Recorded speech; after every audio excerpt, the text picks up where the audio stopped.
Welcome to the McKinstry's on the Move. I'm Shaquan McKinstry, and Michael McKinstry. this is our second installment of our three-part series where we compare the U.S. to the EU. And today's topics will be safety and education. I Mhm. have education, I got safety.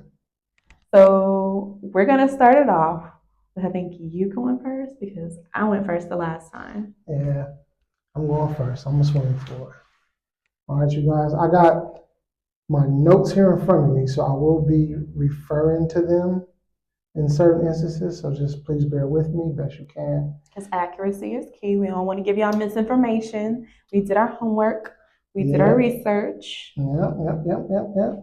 So I have five categories, and with these five categories, they are violent crimes, property crime, aggravated assault, burglary, and rape cases.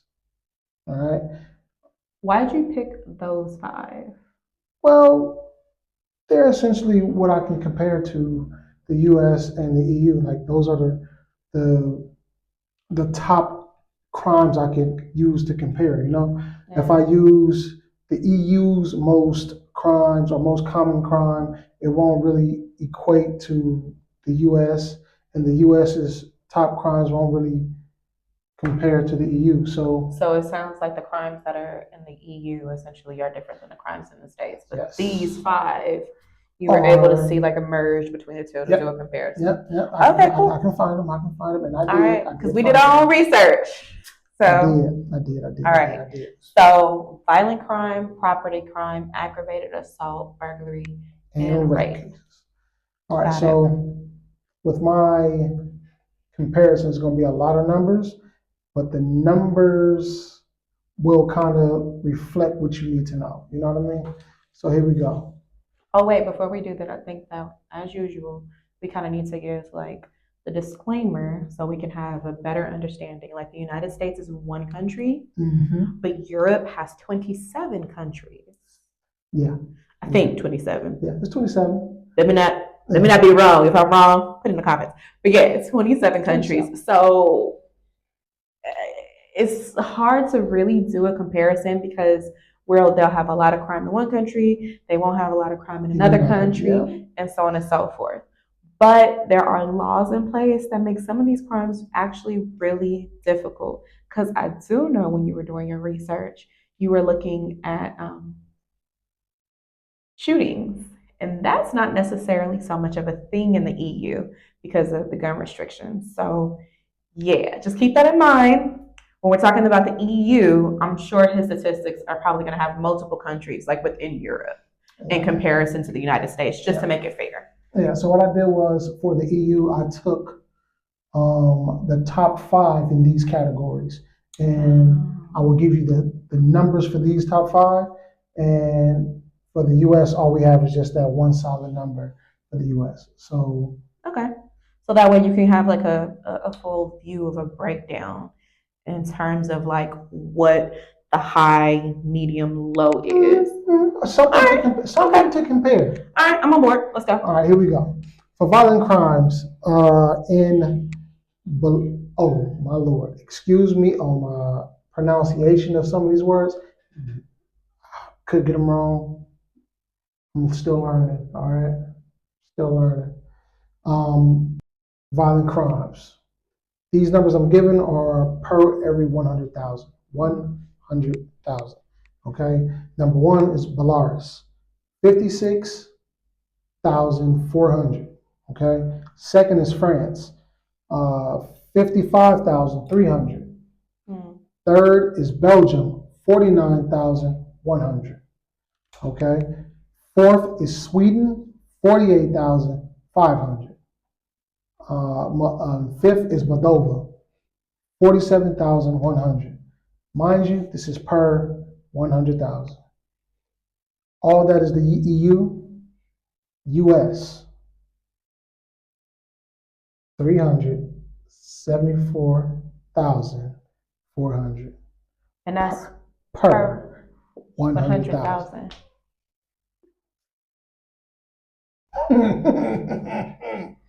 Yeah, man. So that means that there are more violent crimes than there are people then. Yep.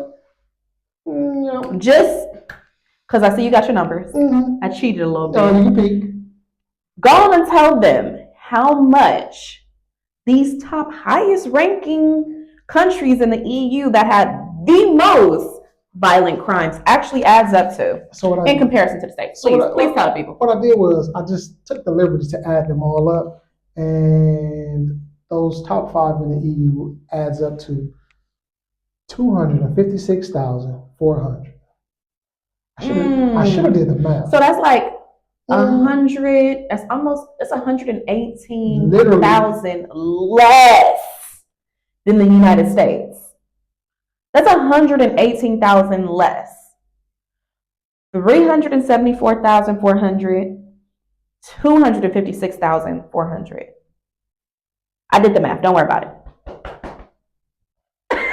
Budget analyst. Yeah. Yeah. Wow, Okay. that's crazy. I'm really just kind of sitting and taking that in because it means that you can add up 5 of the most, I can't say violent. Well, I can't say violent because it's violent crime. That's the topic. My bad. So I could literally say if you add up the 5 most violent countries in the EU, add them all together. The EU Union, because it's 27 countries. Right. The top 5 most violent, they're still a third less violent than the United States. 50 states. All right, I don't want to take over your segment. Yep. I don't want to take over my your segment. My segment is right up your alley because it's almost all numbers. So yes. So yes. I may have catered to you a little. The next one is property crime. Also per 100,000. Number 1 for the EU is Denmark. Denmark at 602. 100. Number 2, Belgium, 410. Number 3, Sweden, 337. Number 4, Italy, 276. Number 5, Switzerland, 250. Property crimes. USA, 1,916,700 per 100,000. Now that sounds crazy, but when I sit and think about it, because as he was going through the numbers, right, I'm sitting here thinking like, how can it be so high per 100,000? And then I thought to myself, like, I'm one person, right? How many times have I experienced property crime? Have I had my phone stolen? A bunch. Have I had my car broken into? Yep. A bunch. Have I had my car stolen? Yep. A bunch. And I guess that really does equate to property crime. Not I guess, but that equates to property crime. And if I'm one person and I've had all these things happen multiple times, then yeah, it makes sense. Because I mean, when the police stop and do a police report, they're reporting it in some type of category. Yes. Your property. That makes sense. Yeah. Okay. 1 million. 1 million, almost 2. 1,916,700 per 100,000. Yep.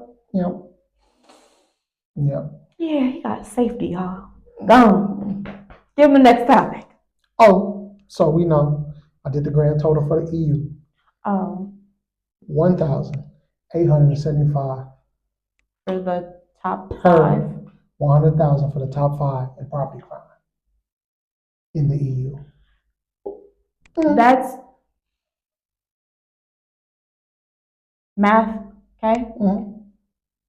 That's not even 1%. Are these numbers for 2024? These are current numbers, right? You can feel free to go look, 2024. So that's not even 1% of property crime. Yep. Thank So your you. stuff would be safe in the EU. Thank you for making this choice for us. Yay, yay. Thank you for going along with my choice. I support because you support me. Oh. For the next one, aggravated assault. Okay, aggravated assault is also per 100,000. Okay, number one for the EU is Germany.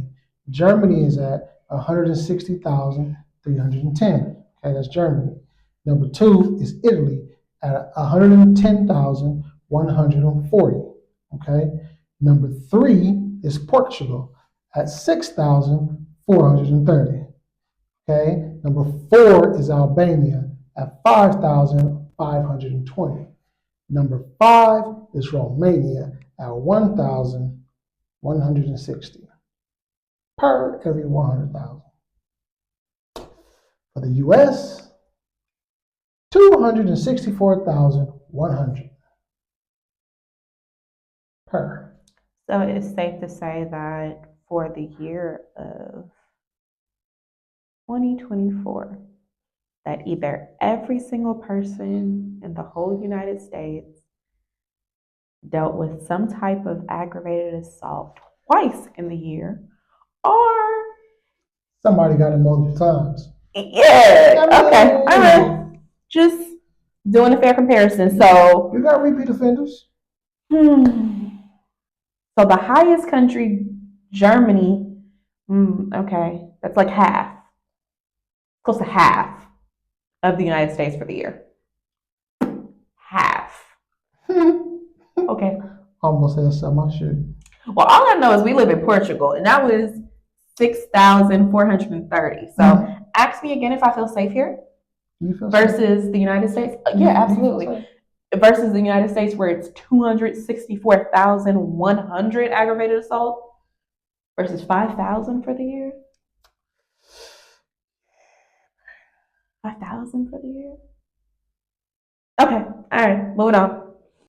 And the next one, burglary and crime. Okay, this is also per every 100,000. Number one for the EU is Leipzig. I hope I'm saying it right. It's Leipzig. Okay, I hope I said that right. It's 1,794. That's number one for the EU. Number two is Halle, Halle, and that is 1,429. Okay. Number three is Magdeburg, 1,247. Okay. Number four is Chemnitz, Chemnitz, 1,192. Number five, Vienna, 1,025. Okay, that's burglary crime, and that's all per 100,000. So EU. they're like at the highest, not even 2%. Okay, all right, go ahead. All right. For the US, 250,700 per every 100,000. We getting close to three times. That makes sense though, because I've been burglarized technically when my car was stolen, and I've had my car stolen more than once. Have you had any burglary crimes? Mm-hmm. Oh, wait. Mm-hmm.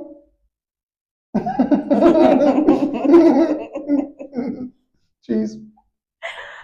Got it. Per every 100,000. Damn, that's a lot. So, violent crimes, the US is 3 times per 100,000. It's a lot of violence. Property crime is 1 million per every 100,000. Almost two. Almost 2 million. I know. I should have just rounded up. Yeah. Anyway, aggravated assault, it's over 200,000 for the year per 100,000, and then for burglary crime, same thing, over 200,000 per 100,000. I'm glad you want to leave. I mean, it makes sense now.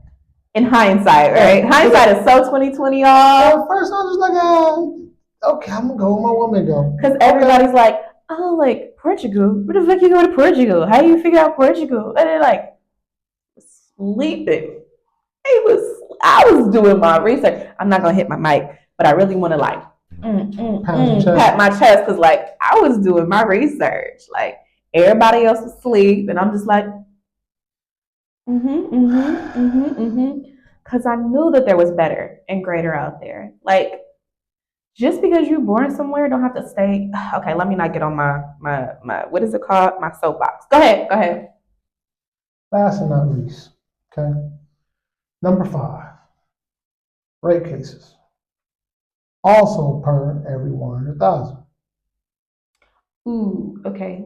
So you tagged me in on this one. Yeah, it's just little fine lines because sexual assault is not right an actual rape case. So a little rub the wrong way, a comment the wrong way, a grope, a grab, a slap. All that don't count. Yeah. That's sexual assault. We talking about full on. When you find want somebody in my family to do something to them, like it's one of those. Okay, that's what these numbers reflect. Got it. Number 1 for the EU is Germany at 10,558. Is that also per 100,000? Per 100,000. Okay. Yep. Number 2, Sweden at 9,314. Number 3, Denmark, 2,591. Number 4, Norway, 2,312. Number 5, Spain, 1,949.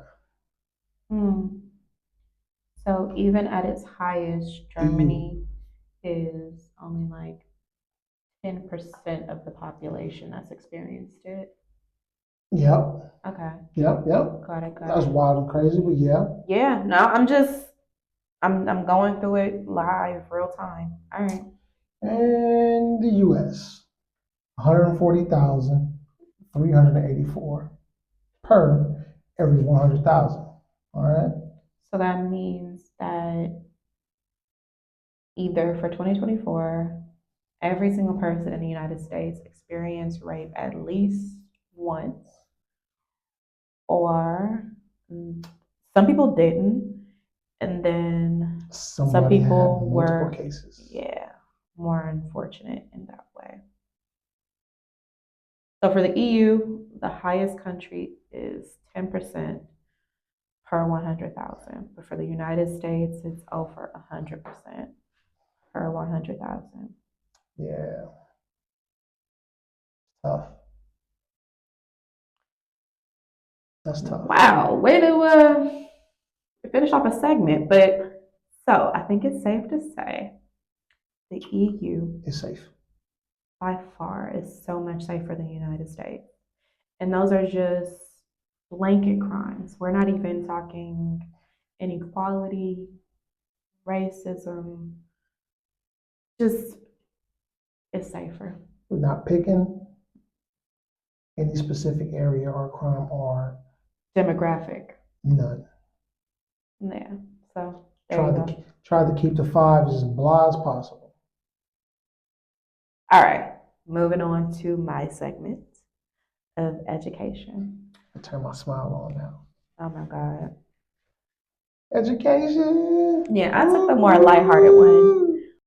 So what I did was I looked up the top 10 most educated countries, just boom, across the board for 2024.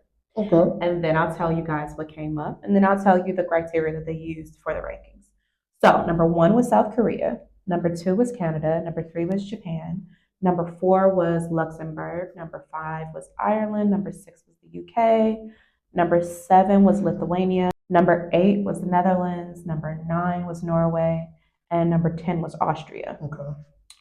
You see within that top 10 that the US was not on it in terms of the most educated. you see within the top 10, 5 countries were in Europe. Just saying.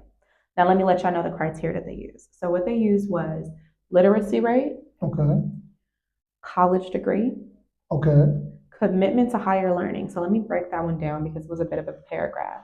Okay. But it's those who wanted to have continual education in their field. Like, for instance, let's say I'm a teacher, but I got additional certificates for teaching. Not necessarily another degree, but more certificates within that degree already. So would that be like the BAs and masters and all that other stuff? No, those are degrees. I'm not saying that. I'm saying continual education in one particular field of study. For instance, like, we'll make it ABC, okay? So, like, let's say I'm a security guard, right? Okay. But I want to be an armed guard. Okay. So that's a certificate that I've gotten in a particular field, which continuing my studies, continue my education.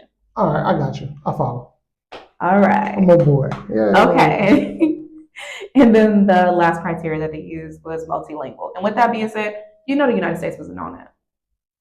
Yeah. Yeah, we're not really multilingual. Hell, a lot of us aren't even bilingual. So multilingual, we wouldn't we wouldn't reach in the top 10. All right. So with that being said, I also want to preface this, like I had mentioned before, keep in mind the United States is one country and Europe has a whole bunch of countries. So when I go through this list, I'm going to be naming off different countries that either reach the ranking or in Europe so you can get a fair comparison between the two. All right, so let's jump right in it. So in terms of percentages for high school graduates, USA, surprisingly enough, had a high percentage. I mean, by my standards, high at 83%. Did you expect that? No. 83% of high school students graduate from high school. No, in the United States. I expected something way lower. Okay, well, like I said, I was surprised. Now, when it comes to the EU, the range that I got was 100% to 93%. Okay? Okay. And in those, it was 5 different countries. I didn't keep going under 95%, like 92%, 89%, and so on and so forth. I just took The top 5. the top 5, 100 Okay. to 95%. And within those percentages of graduations, it was at least 5 European countries. And so I felt that's good enough. If the US is at 83 and is at minimum 5 EU countries that are higher, yeah, what are we talking about? I feel like that was enough. Anyway, moving on. So when it comes to college educated, at least 40% in the United States have had a college degree. I thought that that was relatively high too. Well, 40%? 40% of the population, yeah.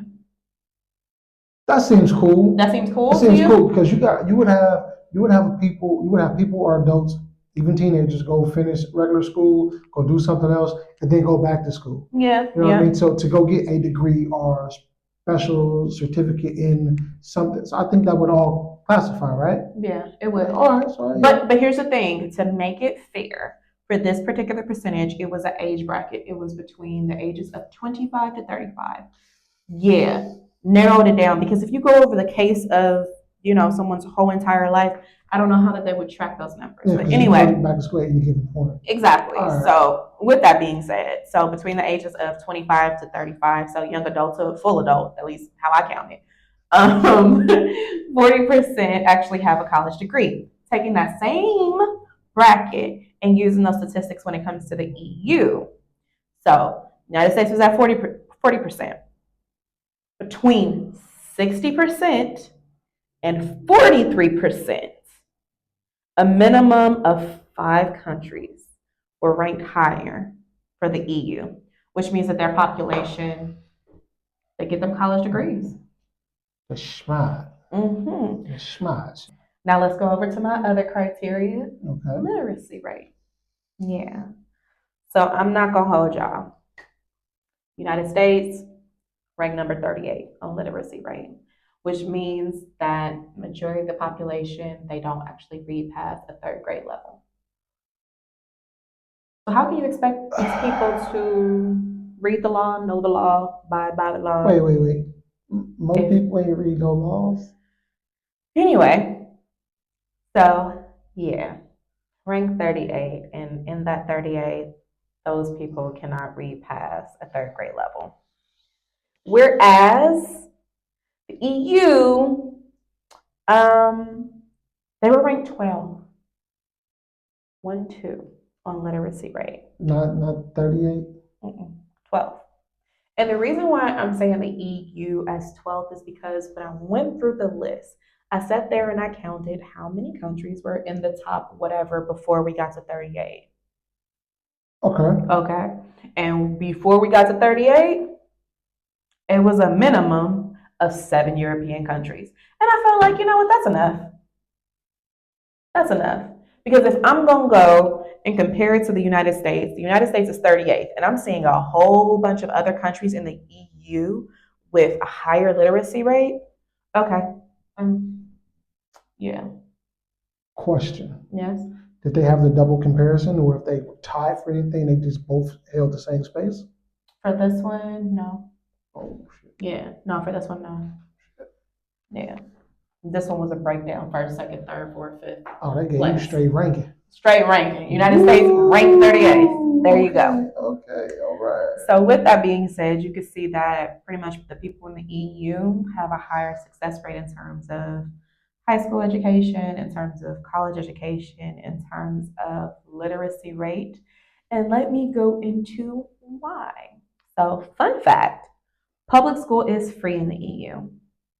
In terms of college, there are a number of colleges that are completely free for its citizens, like Norway, Sweden, Finland, Germany, Denmark, and France. In the event that you actually want to go to any of the countries that I just mentioned in the EU, know that as a foreigner, someone who's not a citizen there, let me let you know the cost. And it's not bad. For Finland, you could pay 5,000 US dollars a year. Not a semester, a year for college. 5,000 US dollars a year in Finland, where it's safer. The food is better. Wait.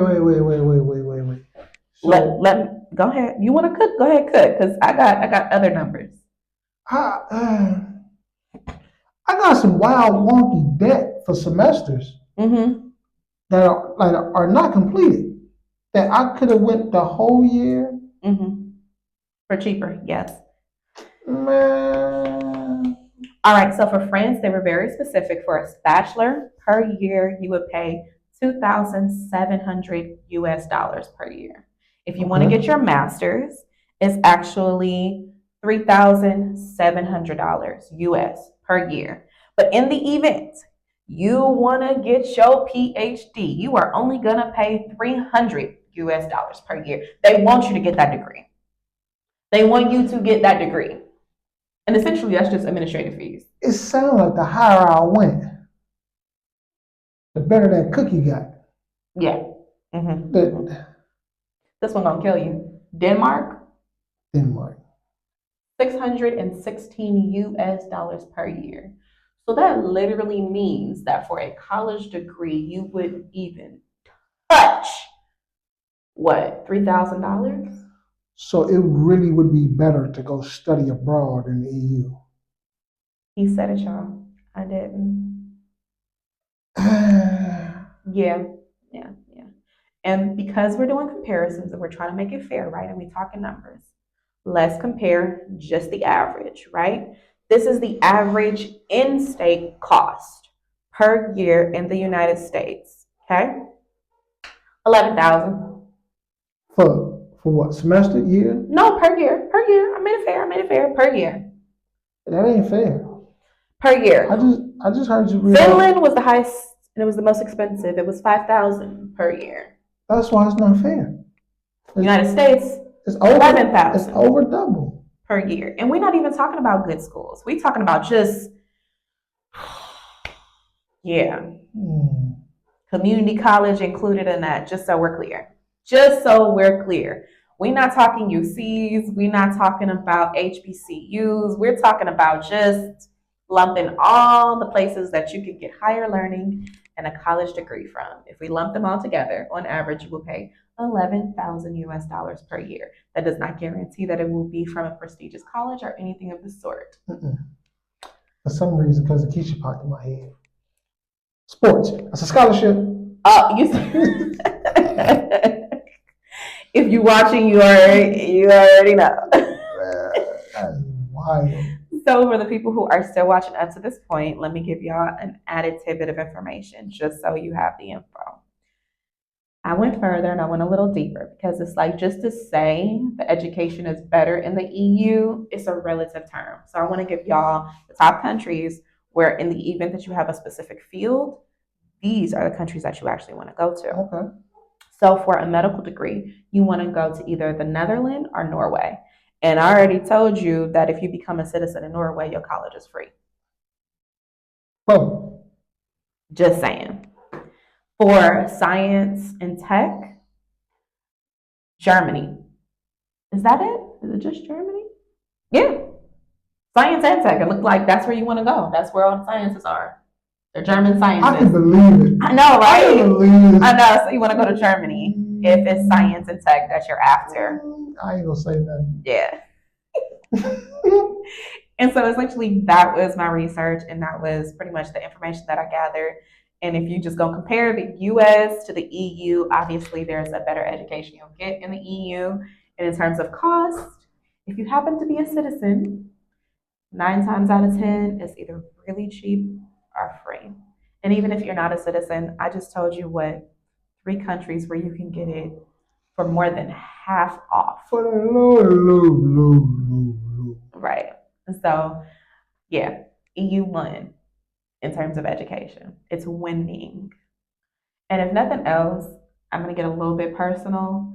My personal experience in terms of the education out here, in terms of experiencing it with the girls, there were a couple of things that I jotted down that I feel like just stood out because at this point I've experienced both, right? Okay. I've experienced the education in the US and I've also experienced the education in the EU. And the differences that I found out here in Europe is that one, when it comes to the education, it's more inclusive. And I don't mean inclusive in terms of race or gender. I mean inclusive in terms of abilities. You know how you'll have like a separate class for special ed and things of that sort? Mm-hmm. I can honestly say that within the school system, they actually cater to all of the children. If your child has some challenges in one area, so be it. You're not drifted off and put into a separate class. It's just put into the curriculum. It's just put into the teaching. If you need additional help, then there is just another teacher to help you. Like it's not, we're gonna put all the children who need additional assistance in a completely different class. It's inclusive. Plain and simple. It just seems like they just done so much right. They've done a lot right. They took the time and catered to the children. In ways. So many different ways. Yeah. The children are like accounted for in day-to-day life. Yes, if you go to a cafe, you could find a couple of little mini chairs and like a little drawing board or like a few little toys to keep the child occupied. Now, mind you, if you're just at a cafe, not that the kid can't eat, but I'm saying they have something there for the child. Now, mind you, it's a cafe like every 3 steps. Jesus. Cafes everywhere. All you need is a chair and a table. You got a cafe. But they got something for the kids. Something. Now. So another thing I noticed was the social and emotional skills here. They really take the time to actually help your child develop socially and emotionally. So much so, they give parenting classes. Yep. And we learned that because they do it once a month here. Yep. And they don't just do it like, oh, your kid's being bad, you need to do da-da-da-da-da-da-da. We're going to, no, it's everyone, it's all the parents, and we're going to all teach you guys together as a group on different coping skills and mechanisms and tactics, and we're going to have thought-provoking conversations and questions and how we can all choose to be different parents in community with one another, in addition to if you parent your kid better, I parent my kid better, then they just deal with each other better, and it makes the teacher's job easier. So it's a whole thing. Like, the social and emotional skills are a whole lot better here. So non-academic into the age of 6. So from 0 or whenever you choose to put your kid in some type of school, whether it's preschool, daycare, um, they don't even teach academics. There isn't this huge push to you must learn your ABCs, your numbers, your one, two, threes, learn to do everything earlier before everybody else, and that's the only way to show that you're smart. And da da da da. That's very much so the United States stance and kind of like what we practice. I mean, I know it firsthand. Yeah, that's not a thing here. That's not a thing here. So much to the point that when Lovey was in school and I was addressing like, hey, where she is academically, they were like, yeah, we don't do that. So and even the teacher like let me know her concern. Like, if you're doing that now, how is she gonna be interested and like actually pay attention when the teachers teach her that when she gets to school at the age of 6? And I was like, I never considered that. Because in the United States, it's teach, teach, teach, teach, teach. And I mean, drill, drill, drill, drill. Not necessarily that was my approach, but I'm saying it was you always want your kid to be above the curve. Yeah. Here, that's not the case at all. It's we don't even teach one, two, threes, ABCs, colors, any of those things academic wise until the age of 6. Now, they do education through play.